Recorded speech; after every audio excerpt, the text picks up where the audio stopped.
So I'm still not entirely certain how I'm going to be doing this video, but I figured this channel is about like unboxing stuff and yada yada, and so that's how I would at least start it off, with just unboxing the Pokemon Labyrinth board game. I know pretty much nothing about this. What I do know is that it doesn't stand by itself, because the one we got has a bit of damage, and I'm gonna try and see what I can do to fix that. But my lady friend was at GameStop, spotted this, and was like, why not? We do have a number of board games which can, be entertaining on nights where we lose power or whatever else. I'm just cutting off the tape they put on all four sides. But I know pretty much nothing about this. I think I had seen it before she had picked this up. I had saw it at one point, but vaguely remember it. So just take the top off here, and we have some squares, it appears. Okay, we have a lot of squares. This is folding out. So some of the squares have Pokemon on them, but all of the squares have paths on them. So we have a bunch of corner pieces there on various different types of pieces. We have some straight lines. It looks like these are all just meant to be popped out. Oh, well, I accidentally did just pop one out. I didn't want to do that quite yet, but okay, there we go. I guess we can take a closer look at one of them. There's the Finnegan. Kind of thick little piece of cardboard, and then just Ravensburg, or is that what Ravensburger? Is that what that is? What the hell? But let's take a look at the other contents in here. So I think the plan is, I'm just gonna unbox this, and then I actually don't have a whole lot of time today, so it'll probably be a couple days later. For you guys, it'll just be a second. Me and my lady friend will play this game, try it out, and I'll just let you guys know what I think. It's not going to be a full-blown tutorial on how to play, more of, I guess, just a review. So this is the manual here, the, how to play instructions. Kind of cheap, I am not going to lie. This is the kind of material and quality you would get with IKEA furniture. Just kind of crappy, like not even actual color to it. Kind of lame. Then we have basically just giant chips. If you guys missed the era of Pogs, here you go. We have Pogs. I'm a big fan of our Sobble. Let's go ahead and pop him out. And yeah, I mean, if you were waiting for the return of Pog, I think this is the closest you're going to get. Yeah, you even got the copyright stuff written on the front, just like the old Pogs did. And then, yeah, just Pokeball on the back. Pretty simple. But it looks like we have more. So we have more cutouts of not rounded, which is interesting. I wonder if these are going to be like the playing pieces, like you pick who you're playing as. And then we also have two more grass starters there. And then, we actually go a bit non-starter. I think there might have been some non-starters in the other one too. With, the Gengar there in the center. Yep, just more starters. Oh, this is interesting. Okay. Oh, so this right here is the actual playboard, and it is very small. Like, I can probably get the whole thing on camera. Close enough. It's like literally that is half of it. It is just a very small board. But these pieces are actually sticking up. So much like the other land path tiles that we have, these ones are basically glued to the board. So these are, it's interesting. So I said the whole point is you're going to be like placing tiles to build paths to different things. That seems pretty obvious. They could have done this the cheap way and just had these printed to the board. I really like that these are actually sticking up, because you'll just want to slide your tile in between them.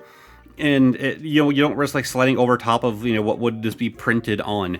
Like, that is actually like a good little attention to detail. Plus, it'll help keep all your pieces nice and square when like you have all of these things that are hard in place. Like, that's interesting. Aside from that, the final thing in the box are these little plastic tabs, which I assume are for the 4-player Pokemon there, which is the 3 Kanto starters and the Pikachu. You clip that onto the bottom and bam, that's who you're playing as on the board. Well, all in all, this looks like it's going to be a fairly simple game to pick up and play, but like I said, we're going to be jumping forward in time now, because I'm not going to have the free time to do all of that, to play it a couple of times and then come back and give my feedback on it and all of that. So let's go ahead and jump forward probably a couple days. So we decided that we're just gonna actually like play it and record the playing, us learning how to do it. This will probably be very, very heavily cut down. So that is very much not English. You don't know German and Spanish? I don't know German and Spanish. I know it's surprising, given my heritage of I'm very Hispanic, if you can't tell. I'm gonna be Bulbasaur. Who do you want to be? Squirtle. The board doesn't really sit super flat, but, you know. So to win the game, be the first to find all of the Pokemon on your Pokeball tokens and return to your starting space.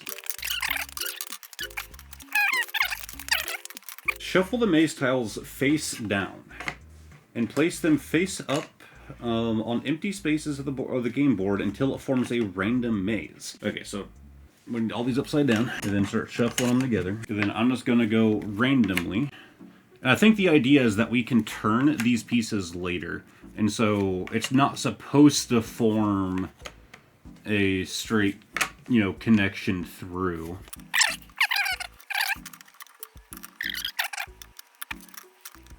Man, we have a straight line going straight through there. Another straight piece. Like, I'm doing this as randomly as I can. Since there are only 2 players, these are going to be pretty big stacks of these. Each player chooses one of the Pokemon standees, inserts it into a base, and places it on the corresponding color in one of the 4 corners of the game board. So we are on opposite ends.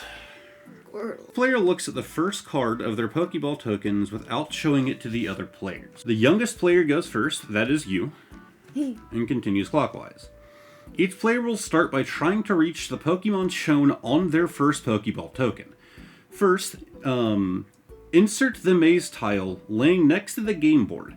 Then move your Pokemon playing piece on the board. The maze must be shifted each turn, even if you catch your Pokemon without inserting the extra maze tile. Once you have reached the tile with the matching Pokemon, your turn is, you turn over your Pokeball token and lay it face up next to the rest of your tokens.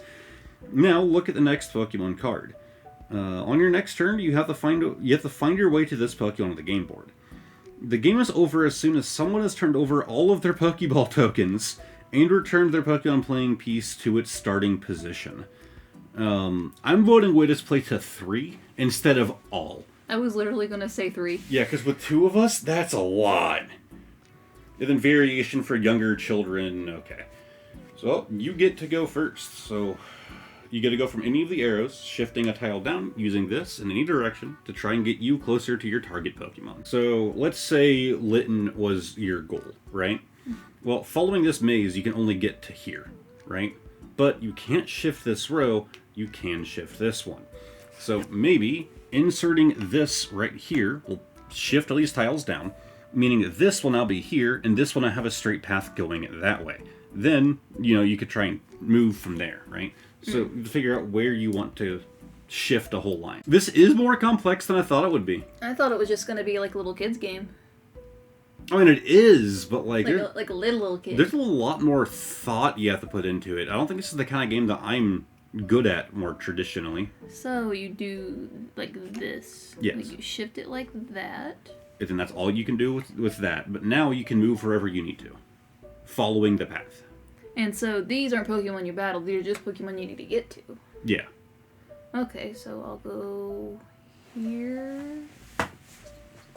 And sit on Turtwig. I can free myself from being stranded if I do this. Beep. I am no longer stranded. I am going to get myself off of that little crappy island. Only on the arrows. No, only on the arrows. Okay. I confused myself. I can actually shift myself if I wanted to, which doesn't count as a move.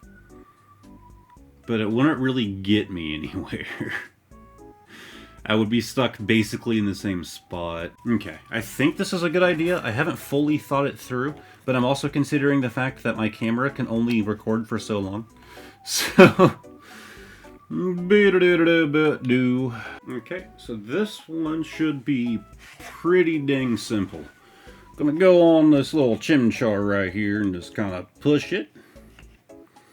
And bam, I have made it to Gengar. Darn it. So that is 1 of 3 points. I'm also realizing it can be dangerous to end your turn on a row that has an arrow. Because while your opponent could accidentally help you by moving you, they could also intentionally hurt you. Again, I haven't thought this move through super well either, but I'm actually going to shift this row again, and that should get me at least a little bit of progress. Go around the loop, up and end right here. Dang, I kind of stranded myself and didn't realize it. Yeah, pretty random move.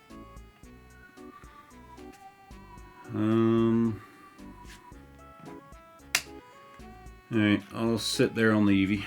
Alright, just gonna push. And then I'm going to go chill out on Rowlet. Alright, well I finally figured out my problem. I just need to push this heal. Wait, what? Okay. We're getting a little binded. And then, bam! I have the Score Bunny. Move this up here.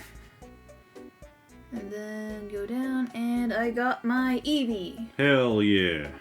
We're both getting pieces. Alright, this is real complicated, but I'm actually going to kind of push Ana and just follow this path straight on up, get my Mudkip, and I win!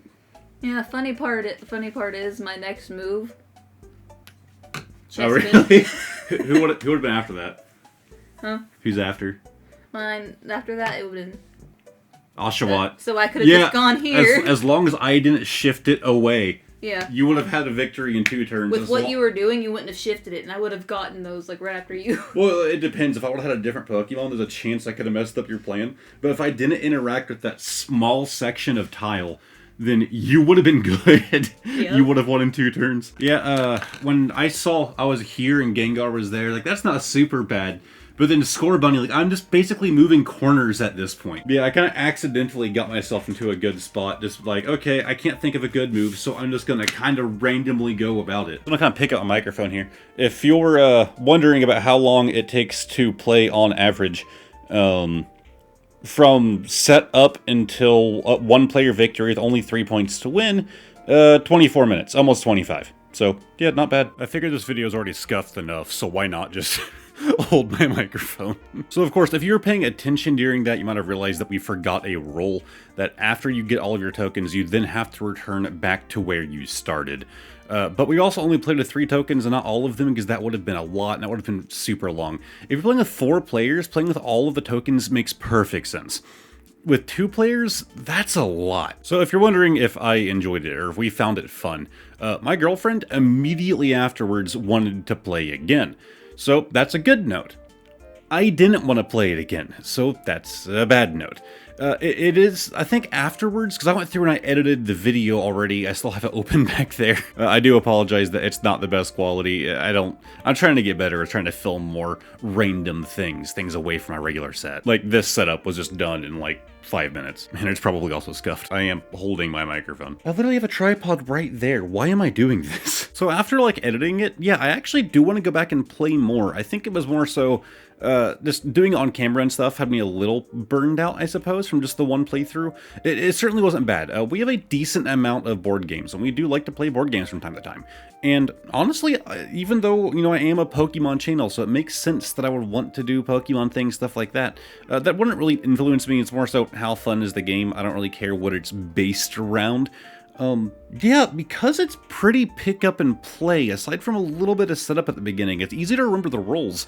That might be a more go-to kind of game. But I suppose that's it for the video. I also apologize that I'm wearing like a dirty shirt right now. I got off of work and we started playing this. I mean, after the 2 videos that were done when my house flooded, you guys should expect the occasional scuffed video on this channel, right? Not everything can be, you know, better quality. I just like to experiment with new things, and honestly, since the flood, we've had some interesting changes in our household, and honestly, even in my just like personal demeanor and my outlook on things.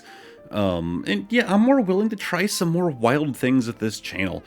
So if you guys liked a bit more of an experimental video here, let me know. Aside from that, let me know what your opinion is on the board game, if you've played it before, if you know anything about it, yada yada, if maybe this video convinced you to pick it up or told you that it's not for you. I wasn't really expecting much, and I came out pretty happy. But either way, I really do hope that you guys enjoyed. If you did, give the video a like, subscribe to the channel, all that usual stuff. I'm not used to saying this on camera. I don't do a whole lot of on-camera stuff anymore. There are links on screen, click stuff, whatever. Thank you guys for watching. Hopefully, I will see all of y'all next time. Goodbye for now.